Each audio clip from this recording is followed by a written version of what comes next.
People drive by places like these every day, never realizing history lies beneath their feet. Join me as we travel across Arkansas, meeting the remarkable park rangers, reenactors, and historians who keep our past alive. From bustling cities to small towns, we'll discover the stories that make this state unique. We'll hike the trails of America's first national river, explore hidden places that have shaped generations of Arkansans, and we'll go chasing waterfalls. If we're lucky, we might even get to hear a cannon fire. From the days of the pioneers through the hardships of the American Civil War to the resilience and courage of the Civil Rights Movement, we'll uncover the history, the music, and the food, and the awe-inspiring landscapes that make Arkansas one of America's greatest hidden treasures. Here, people are not forgotten. They just become part of the landscape. Welcome to Archaeology.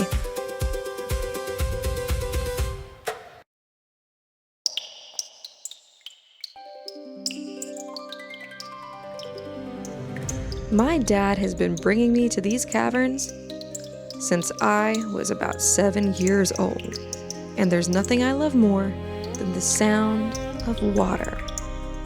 In fact, more than 350 million years ago, this place lay beneath a warm, shallow sea. Over millions of years, rainwater slowly dissolved that ancient limestone, carving passageways beneath the earth. Drop by drop, bit by bit, it sculpted towering columns, delicate stalactites and stalagmites, shimmering flowstones, and countless other formations that continue to grow and stun and dazzle. For centuries, these caverns became a place of reverence for the native people of the Osage Nation. They explored these chambers by the light of Cain, leaving behind traces of their journey that remain preserved to this day. Every day, nearly 38 million gallons of crystal clear water pour from Blanchard Spring. For generations, people have harnessed that same water to turn millstones, wash clothes, power communities, and shape the rugged life throughout the Ozarks. Today, the spring serves a different purpose.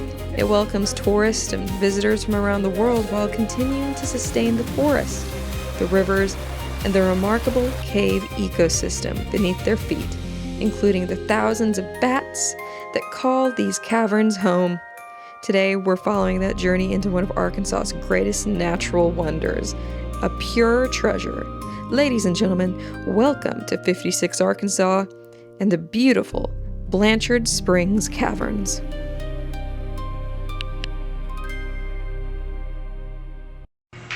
Ladies and gentlemen, my adventure started out the way all great adventures do when you're 5'0", going down a rickety elevator with a bunch of sweaty strangers and my face in one of them's armpit.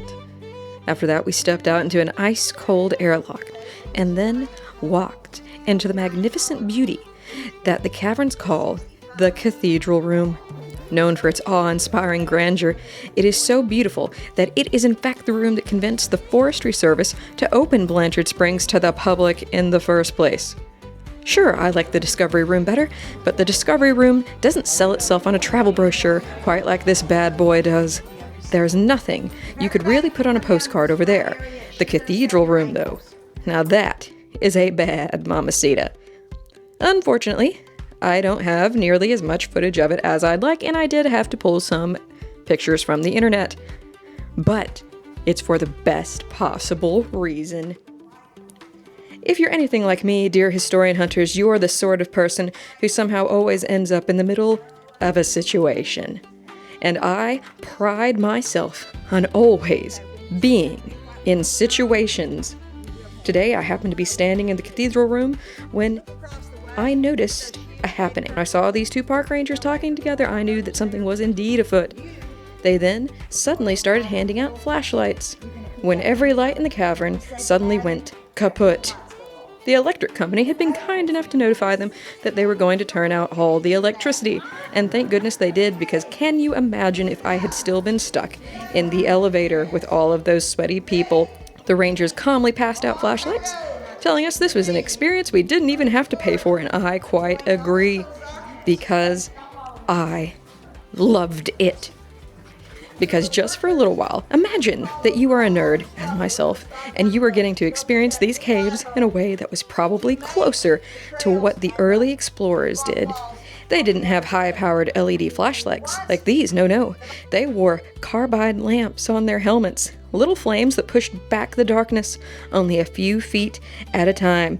Can you imagine what it must have been like to step forward knowing the next beam of light might reveal one of these enormous behemoths of a column rising out of the darkness? It was absolutely amazing. Can you imagine being the first person to ever lay eyes on them?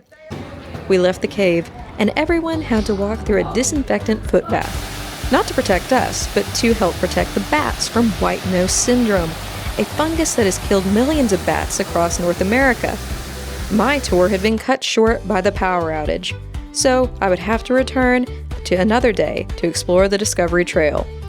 Back at the farm, I enjoyed watching the fog rise over the Ozarks as I took my new drone out for a spin, spying on the cattle who were taking a swim in our ponds, trying to escape the summer heat. I then spent some time tending my garden, which desperately needed attention during the heat wave.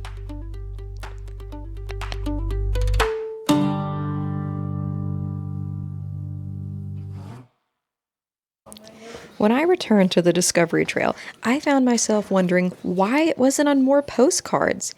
In many ways, it was even more beautiful than the cathedral room. Rugged, untamed, and around every bend, there's something new to discover. At one point, several people ahead of me stopped to watch something hidden in the darkness. At the time, I couldn't tell what had caught their attention, but my camera had. Tiny shadows darted across the cave ceiling. Our guide, Tracy Wiley, gently reminded us to keep moving so the tour could stay on schedule. I would get to know Tracy much better later when she shared her expertise on one of the cave's most fascinating residents. But we'll come back to that later. But bats, it seems, are actually quite rare to meet. That was awesome. This is Anna, our tour guide, who is both informative and hilarious. I don't want anyone to run and be scared. They're not here to hurt you, okay? Just to let you know. But also, normally we have bats in the cave. We just don't have that number through the transition zone. So you guys are seeing something really cool today, okay? Lights on in a minute, but I like to start by showing you the 3 different ways that early cave explorers would use to come into this room, okay? There's 3 ways. They would be dropped down that natural entrance, which we'll see in just a minute, and they would be walking toward us. They would be going this way. So we're at this first little bit of our tour, we're kind of going backwards until we get to the natural entrance, and then we'll be going the same way they did, okay? But for now, I'm going to show you those 3 ways. The first way, which they did not really like to use, was the pancake. Right up there. Woo! You see all the magic? How much room do you think there is between the ceiling and that red clay bottom over there? Maybe 4 inches? Think smaller, bigger? Maybe like a foot and a half, maybe 12 inches. Folks, you could easily walk through it. It's about the same as right here. From here to over there is over 100 feet. So our brain is kind of playing tricks on us. Our depth perception is off. We don't call it the pancake shape to get flat like a pancake to get on it or get through it. We call it the pancake if you were to fall from there, you'd be flat as a pancake on the floor. Right? That's a cave joke. Y'all can laugh. I'll even take a pity laugh. There's more to come where that came from, guys, so get ready, okay? I thought it was brilliant, but that's just my opinion. Trail today, that means it's a natural passageway, either to a larger room or just passageway, okay? Sure thing. So that blue light goes back about half of a mile, and that is where our bats like to hang out, all right? So if you guys smell any bad smelling stuff, that would be guano. In case you didn't know this, bat guano is just a fancy way to say, well, poop. 1950s that a man named Roger Bottoms came in and he did extensive exploration of this level and then our lower one we're going to be at in just a moment. Roger Bottoms is credited with not only exploring these caverns, but discovering prehistoric human remains here in 1955. I couldn't find a photograph of him, but I did find Hale Bryant and Hugh Shell, whom we'll meet later. While researching Bottoms, I stumbled across another story. In 2016, human remains were looted from a burial site, repatriated under NAGPRA, the federal law protecting Native American burials, and returning human remains to affiliated tribes.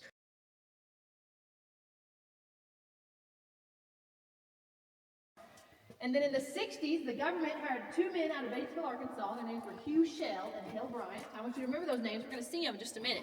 It was Hugh Shell and Hale Bryant, okay? They hired them to come check out caves in the area to maybe be used as a possible fallout shelter. What was going on in the 60s? You guys remember? Red Scare. War. Exactly. We were worried about nuclear warfare, right? Well, that cave y'all were exploring in the 50s was big. You put a lot of people in here, right? Now, do y'all think it would be a good fallout shelter or a bad fallout shelter? Personally, I'm shocked the US government even checked, considering their go-to method was to sing duck and cover in a cartoon about a turtle, and then informing kids to duck and cover and hide under their desks to protect them from fallout. It would be a bad one. Sure, we'd survive the initial blast of anything that got dropped on us. But our cave is living and breathing. We have a complete air exchange every 24 to 48 hours. So whatever was in the air after the blast would be in here a day later, right? So it would not work as a possible fallout shelter. But while they were down here, they were taking pictures of everything they seen. And they noticed at the top of this big room where that blue light is, it looks like there's formations that have fell in from somewhere higher. And this whole wall is covered in red terra rosa clay. It looks like they've been washed in from somewhere higher. And if you're a caver, you know red terra rosa clay is not supposed to be at the top of big roofs. It's supposed to be on the floor, on the bottom. And so they knew something had to have been up there. So Hugh Shell and Hale Bryant, they brought 3 teenage boys with them every single time they came into this cave. They were between the ages of 17 and 19. And they told one of those teenage boys, hey, see if you can get up that wall. Now, folks, they didn't have the handrails and stairs we took today. They had used climbing equipment and other stuff. And they tried many, many times to get up to that top of the roof. And they were unsuccessful. Until 1963. In 1963, one of those boys finally made it all the way up there. He just found the right goat trail. And then he found a 20 feet long passageway that led him in to that cathedral room we just got a glimpse of, right? And so when they saw that, they knew they had something special on their hands. So they got camera equipment up there, and they took pictures of everything they saw. And then they took those pictures to the Forest Service. You know what the Forest Service said? We gotta get you guys. We want you guys in here. Maybe not you, but you guys. I'm just kidding, folks. We want the public to come in and see this awesome cave we found and we got, right? So that's what they did. They took 10 years total to make it happen. 2 years of planning and 8 years of construction to make it possible. The Discovery Trail at Blanchard Springs has 686 stair steps. They'll say 700, but I counted, and it is 686. And the only thing you'll encounter more often than stairs and my repeated regrets about skipping leg day.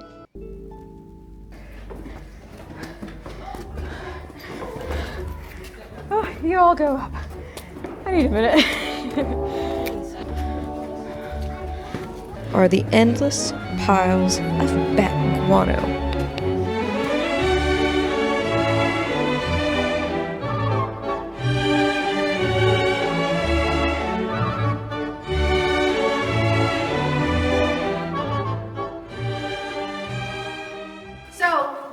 First started giving tours. That's what we did. We had a person in the lead, which is what I'm doing. We had a person in the back, what Tracy's doing. I don't know his name, but he was a pretty short man.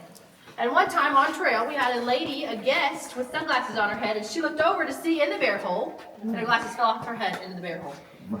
And now, being the trail, he was going to be a nice trail and jump down there and get them for her. He said, y'all go on ahead, I'll be nice and jump down here in this bear hole, I'll get them out and I'll join you in the next room. Now, when he got down there, he retrieved the glasses and he ran into a problem. No way up? He could not get out of the hole. It was a lot taller than what he thought and a lot taller than him, all right? I've heard people say that's 10 feet deep. I don't think it's 10 feet. Trace, do you know how deep this thing is? I think it's 8. Yeah, it's about 8 feet deep, folks. Again, our perspective is off down here. But he did. He jumped down there, couldn't get out. So instead of calling for help and wanting somebody to come get him out, what he did is he ducked down in it and waited till the next tour to come on through. Oh my And the tour guide said, you're about to see a bear hole because there's nothing in it. Shined in there. And that's when he popped out and scared everybody. So what I like to do is I always like to make sure the trail from the last tour did not get trapped down there. And so y'all in the back closest to Trace, please make sure she does not climb down there and not be able to get out, okay? But that's the bear hole. What we're looking at is North America's largest known about glowstone. It's about 160 feet long. About 40 feet long. That's right. There are countless wonders along the Discovery Trail that I simply couldn't fit into a single video.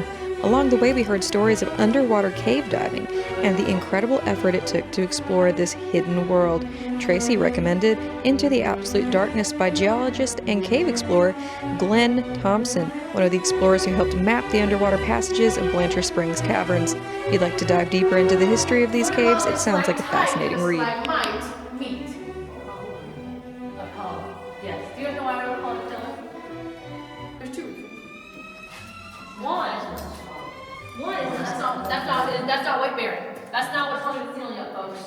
If that was to fall, we'd be perfectly safe. Now the real reason why we don't call that a pillar is here in the Ozarks, we sleep on our pillars every single night. Sadly, our hour-and-a-half journey through the Discovery Trail had come to an end, but my adventure at Blanchard Springs was far from over. During our tour, Tracy Wiley noticed how fascinated I was by the bats. With a smile, she leaned over and asked, "Would you like to see a bat?" There was only one possible answer to that question. Absolutely. Tracy generously gave up part of her own break to introduce me to several bats she had personally rescued and rehabilitated. She didn't have to do that. She simply wanted to share her passion for these incredible creatures, and it turned an already unforgettable day into one I'll remember for a very long time.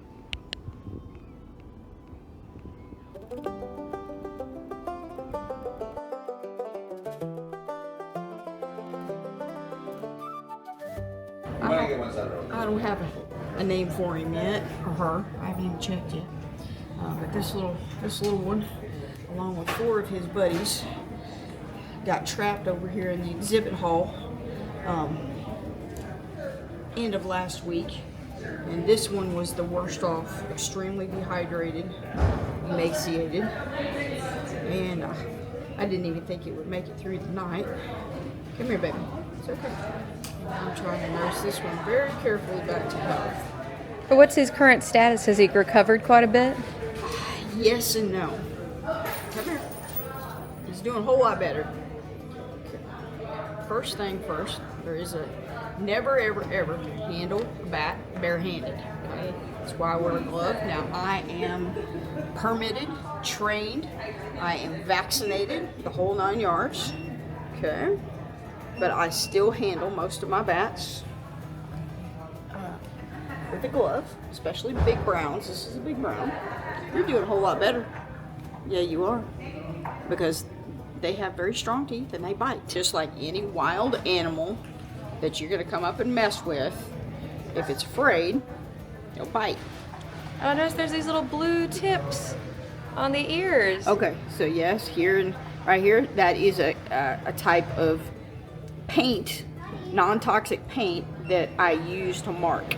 So this one was in with his 4 other cohorts. The 4 others I have released because they were okay. This one was in extreme distress, and so I marked its ears so I could easily identify it when it was in. But now it's in its own little enclosure, and you're doing much better. I don't understand. These are like, they call them what, chiroteras? Yes. It means like a finger wing. It means hand wing. Hand wing. Yes, so these are not just wings. They also function as their fingers to a certain degree. So their wing. So if you imagine their wing is a human hand, this part of their arm that you're seeing right here is almost identical to our arm right here, their forearm. The upper part of their arm you can't see. It's back here and it's very short. I'm not going to try to pull his wing out right now. Of course. And he has little webbed back feet. Yep, to help him glide. They glide, right? Nope, they fly. They're a mammal capable of true flight. The only mammal capable of true flight. So they're little footsies. Hang on to stuff. So this little claw right here, that little thing right there, is the equivalent of our thumb. Okay? The rest of his wing is, the bones and everything are almost identical to a human hand, except his wing bones are really, really long. His finger bones are really, really long. And then there's webbing. Can I borrow? Huh? Can I borrow? Can I borrow? Probably not. So. But is this about as big as he's going to get, or is he relatively on the younger side? I don't know. This is about normal. This is about average size. All right, now what I'm going to do, guys, is again, don't ever handle bats barehanded. But because of my training, I'm going to handle him a little bit more different so that I can manipulate a little bit better. It's all right, baby. Let me see if I can get his wing out a little bit here. It's all right. Just relax. Oh, you can see all of the Sorry. Yeah. And you can see his bones. So they're just almost identical to our finger bones. Oop, he's like, quit doing that. So hopefully you guys saw that. Oh, he's so beautiful. Yeah, he's doing a whole lot better, even a whole lot better today than he did even last night. So when you say they got trapped in the in the exhibit hall, we're not exactly sure how they were getting in there, but they couldn't get in and couldn't get out. And this one was, like I said, in really, really bad shape. When I get bats in, either people bring them to me, they find them, bring them to me, or I go get them. The first thing that I do in triage is I give them subcutaneous fluids. And I've given this little one subcutaneous fluids at least 5 times. So is that kind of like an IV for bats? That's exactly what it is. Just like you would give subcutaneous fluids to any animal, like a cat or a dog or anything that they don't want to do a true IV on. And these guys are too little to do that on. So you just put fluids. Lactated ringers is a special kind of subcutaneous fluid that actually has electrolytes in it. We found 5 of these guys in the exhibit hall. We did find 2 that were deceased, but we haven't found any more. Oh, thank God. And do they travel kind of like in packs? No. You want to get on the They don't travel so much in packs, but they do. Big browns like this will hibernate in small colonies. The mamas will get together and roost during the summer in small colonies as well, but usually not more than like maybe 10. Sometimes they'll be in colonies like of 30 or 40, but not huge colonies like the gray bats do when they hibernate, which could be tens of thousands. And yeah, it's all right. When kids ask me about bats, they usually bring up either the biting thing, they hear about the vampire bats, they ask about their hearing, or they ask, are they completely blind? Well, they are not completely blind. Bats can see very well. Micro bats like this and we have the only kind of bats we have in the United States are micro bats. They're all small. They see in black and white, red, green, and yellow. Basically the same colors as a cat sees. They can't see very well up close, so they are farsighted versus nearsighted, but they still hunt using echolocation.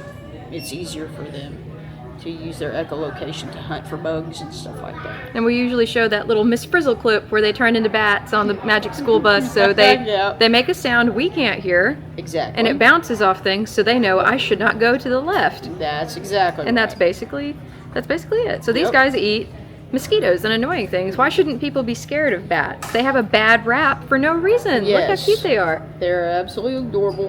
One of the main reasons that bats have a really bad reputation is people just don't understand them, and the rabies thing. Bats are considered what we call a rabies vector species, and what that term basically means is there is a variant of the rabies virus that is only found in certain bats, and that rabies virus, if a bat bites a human, another animal can pass that rabies virus on to somebody, but that bat has to be rabid itself. They don't carry, I don't like that term carry, that everybody understands, because they interpret that to mean that these animals have rabies all the time, and all they do is bite everything and give everything else rabies, and they never die. It makes them, they're evil. No, when a bat gets the rabies virus, just like any other mammal, within days or weeks it will die. But because most people only have an experience, an encounter with a bat when a bat is sick, injured, on the ground, it's rabid, because bats don't like people. They stay away from us. But when people find a downed bat or one they can touch, many times it is rabid because it's sick and dying. And if they get bit, they got to go get rabies shots. So that's the reason you never, ever, ever handle a wild bat barehanded. Kids always go get a parent, or guardian, an adult. Hey, found a bat. And I imagine they can call you or somebody else to report. Exactly right. Yeah, I'm on the Arkansas Game and Fish website. I'm also on batworld.org. They are a rescue organization worldwide. They are my trainers. I got trained in the fall of 2017 and have been rescuing and rehabbing bats since spring of 2018. You can go on Bat World and search their website should you ever find a downed bat. You would need to go down to Find Help and click on Locating a Rescuer. It'll give you a number to call if for some reason you are not able to find help. But after you click that, you can scroll down easily and zoom in on a map of the United States and also Mexico. Once you get down there, you will be able to see where we have about 4 different rescuers in the state. You will click on any of those red points, and it'll give you the name and location with directions to the person that you need to contact. She is in Mountain View. We also have another one near Paragould, and we have one in Little Rock, Wildlife Matters. You can call any of these in emergency. But did you know, not all bats live in caves? Now this is an eastern red. They kind of look gray because this is a female. Now eastern reds, I'm trying to get her to turn her face around here. Eastern reds are actually what we refer to as foliage bats. They're tree bats. They do not live in caves or buildings or mines or hollow logs or anything like that. They live exclusively in trees. And they will hibernate sometimes in hollow logs. They'll hibernate in the leaf litter in the forest floor. Sometimes they will migrate to other portions of the country to go find suitable places. But these are called an eastern red. They've got these little white patches of fur on their wings and on the sides of their heads. Yes, I know, you gotta get your wing on. And this looks almost like a tail back here. This is their tail. They have a tail. Did the big... The big brown's got one. I just didn't have him turned around. But the big brown, their tail, okay, and it's got a wing, it's got a membrane over it, okay? But on the big brown, their tail is just a membrane. On eastern reds, it's actually furred. Can I get your foot out here? You gotta let go of my finger. It's furred, and they will actually use their tail as a blanket when they're cold. They'll wrap up their tail around them and end up in a little cocoon. Little girl can't fly yet. So they're like baby birds. They can't leave the nest. That's right. These 4 are siblings. A friend of mine got this from a friend. Their dog had attacked them. Let me say it like this. So eastern reds have anywhere from 2 to 5 pups. And this mama had 4. And she got grounded, which means she was on the ground. And with the amount of weight that she was trying to carry with 4 pups, she can't get off of the ground. She can't get any flight. And this family's dog got a hold of the mama bat and her 4 pups. And she was hurt very, very, very badly. She had broken bones, broken wings. She had lost a lot of blood. I, did what little bit I could, but I knew she was not going to survive the night once I got her. So I am literally hand raising her 4 pups. She kept them from getting injured. None of them had gotten injured.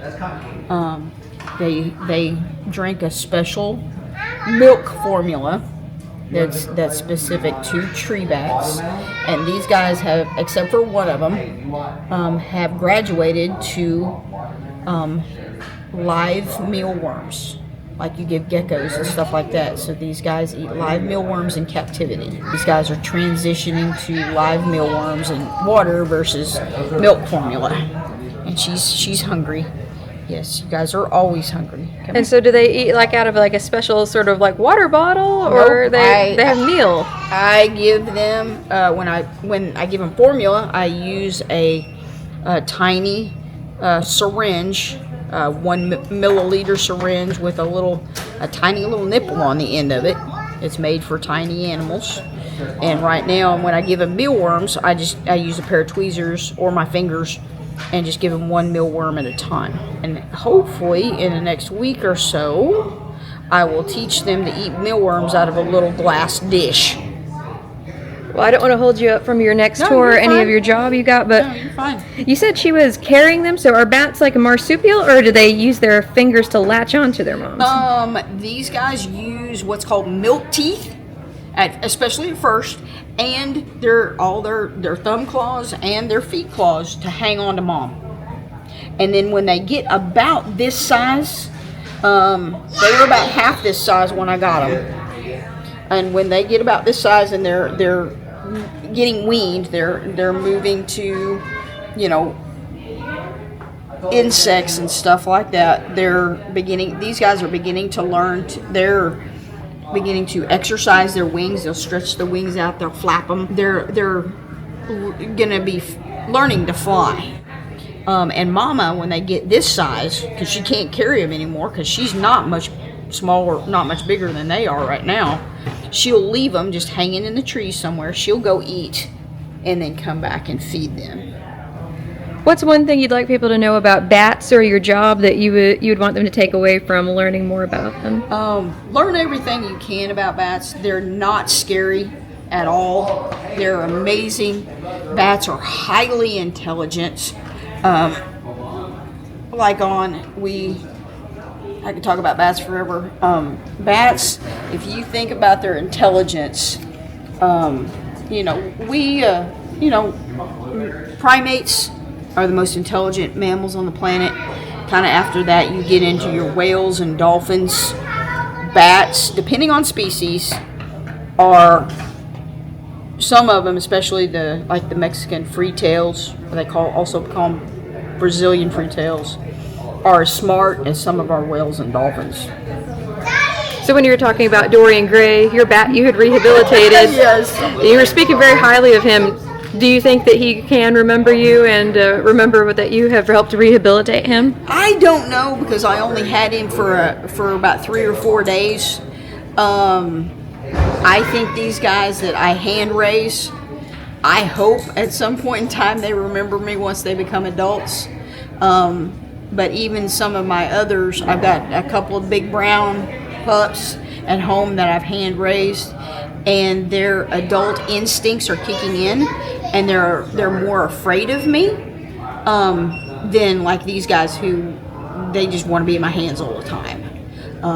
But I hope they actually remember me and say, hey, humans aren't that bad.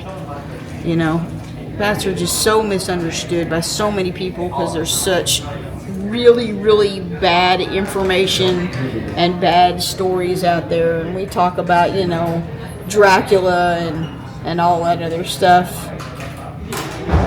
But they're absolutely amazing little creatures. For now, my exploration has come to an end. But before we say goodbye... Hey, what's up guys? I wanted to thank everybody for watching the channel, and I wanted to thank everybody who helped make it a reality. The park rangers, the friends, and everybody who assisted me in getting the footage I needed to make an interesting video. And I want to encourage everybody to go out and see the caverns for themselves, because this is actually the last season they're going to be open. 2026 season, which is expected to close in November, is the last season that they are going to be open before they close for 18 months for renovations, much needed renovations. And they will open again in 2028 with a grand reopening. You can see they're fully renovated structures they're gonna have. This is the first modernization that Blanchard Springs has had since the 1970s. So you're gonna need to go check it out either before or after, depending on the wait time that you have. While the caverns take a well-deserved rest, I wanted to go ahead and explain why I even started archaeology in the first place. I have been a teacher for about 10 years, and in that time, I have taught kids as old as 17 who have never traveled even as far as Branson. This is nobody's fault. These people come from different circumstances, and travel is just plain expensive.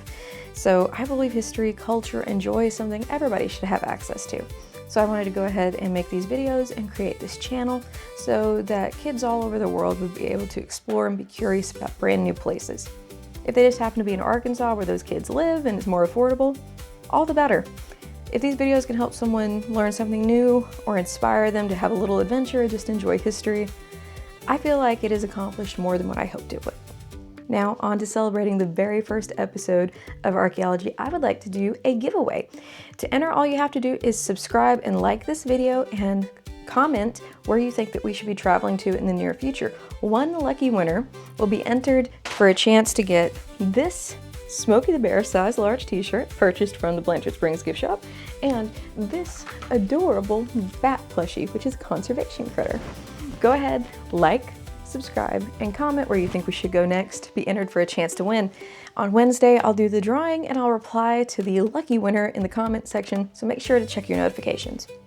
And speaking of our next adventure, let's just say it's quirky, it's a little spooky, and it's home to one of the most beautiful Catholic churches I have ever seen, oddly enough. Think you know where we're headed? Leave your guess in the comments, and I will see you on the next adventure. Until then, remember, history is all around us. Every artifact is a clue. We are the detectives.